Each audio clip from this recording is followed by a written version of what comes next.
Hi everyone! Magandang araw and welcome! For today's video, I'm gonna share with you guys yung experience ko po, yung nag-OSCE ako. So ako po ay currently international student studying a nursing here in Australia. So, ayan. At yung OSCE is, parang revalida or practical sa atin sa Pilipinas. So, that day, ayan yung schedule ko around hapon na nga niyan. Pero pumunta ako ahead of time, siguro mga 2 hours ahead para lang makapag-practice. At may binigay na silang scenario and then ikaw na lang bahala kung paano mo gagawin. So, I'm giving you idea kung kayo mag-aaral dito ng nursing, ganyan. So, at the moment, nasa library ako niyan at dadab lang ako kasi bawal maingay. At maaga pa naman ako niyan. So, ayan ang ginagawa ko. Checking yung ano yung mga sasabihin ko. Nagpa-practice ako kasi nga one-on-one. Revalid na tawag doon or practical dito sa Australia nga. So, ayan. Ang check ko dyan yung airway, A, B, C, D, E. A for airway, breathing, circulation, disability, exposure, and fluids or any gadgets, ganyan. So, ayan, kailangan mo ito thorough assessment mo talaga yung pasyente. So, that day is patient is a pedia. So, I think she's 13-month-old na hospital, ganyan. Bibigyan na ulit kayo ng scenario and then practice na lang, which is good somehow, and practice na lang ng English, o diba, siya na all. Pero mabait naman yung, sabi sa akin, mabait naman yung teacher somehow. Ayan, may dumaan nga. So, ayan, todo practice ang lola. So, hopefully, makapasa ako this session. Session yung tawag is parang unang quarter ng pag-aaral ngayong taon, 2025. Ayan, check pa more. Ayan, medyo siguro 5 minutes din ako nagdadabing-dabing ng ganyan. So, ayan po, ako po ay nag-aaral dito po sa regional area ng Australia, New South Wales. So, napakalaki ng Australia, ang laki-laking university. At grinab ko na yung opportunity mag-aral kahit mahirap, kahit syempre, kailangan mo i-balance lahat, yung ikaw lahat, independent, lahat-lahat, ganyan. So, parang ang tagal ko naman, paulit-ulit ata ako nitong, wait lang.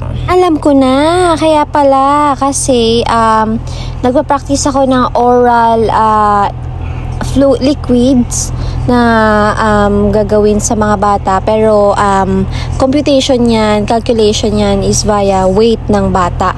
So, tsaka yung IV administration, kaya siguro nag-ulit-ulit ako ng bonggay.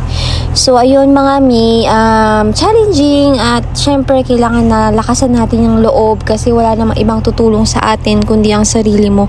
Grabe yung ko dito, yung effort dito sa pagpunta dito sa Australia, grabe kung alam nyo lang. Anyway, kukwento ko po next time. So, ayan na nga. Kailangan ko i-share kailangan ko sabihin yung 3 checks ng medication, 5 rights, valid order, ganyan na may nagagawa ko. Yung 3 checks is before getting the medication, during, and then the bedside. Yung 5 rights, yung tamang patient, dose, route, time, ganyan. Ay, double chin ako niyan, diba? Ayan, kaya pala, naulit-ulit. And then, anong sasabihin, yung patient education, ganyan.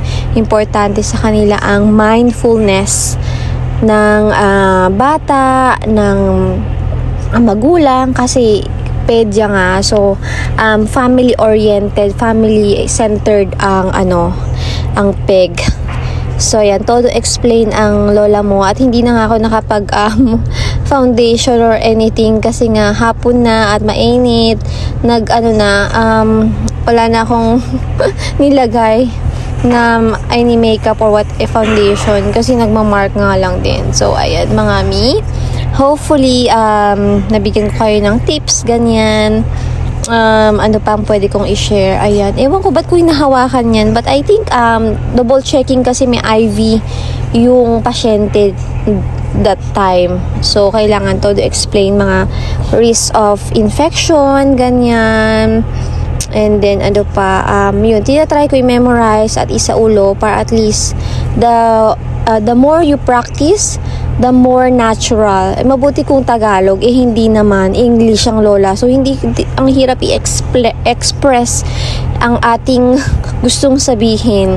Pero, syempre, we are here in a foreign country. We need to adjust and we need to pray in all things para mag-guide tayo sa tamang pagsasalita. O, diba? Asan na ba ako niyan? So, ayun, mga mi. Ang tagal din ako niyan. Siguro 1 hour din ako niyan sa library. And then, less than mga 30 minutes ahead ng aking time. Kasi 4 o'clock yung call time ko for the Revalida or OSCE na tinatawag na practical. Pumunta na ako doon kasi pwede naman may waiting area naman. At least, diba, alam na natin. So, ayan, kaway-kaway pa. Ayan, nursing student. Ayan, aking school. Ayan, lalakad na tayo. Bumaba na ako sa library at papunta na ako doon sa area. So, ito yung school namin. Ayan, lakad-lakad pag may time. At, syempre, toilet muna ako. Or, ayan, para at least, ayan. Paakyat na din ako niyan. Kasi, time ko na. Hindi pa time, ahead of time na ako niyan. Ayan, dito na ako. At binigay na sa akin yung scenario again. And then, kung anong medication. So, kukompute ko na siya. At yung scenario, babasahin na lang. Ganyan. And then, yung medication, compute pa more. Iti-check na lang ng proctor. And then, ano naman sila? Very accommodating, very mabait naman. Ayun pala CCTV, hindi ko napansin. Ayun, yung bilog. Anyway, video pa ako. Ayan, natapos ko na. Thank you, Lord. And a wonderful experience. So, that's all, mga mi. God bless everybody. Bye!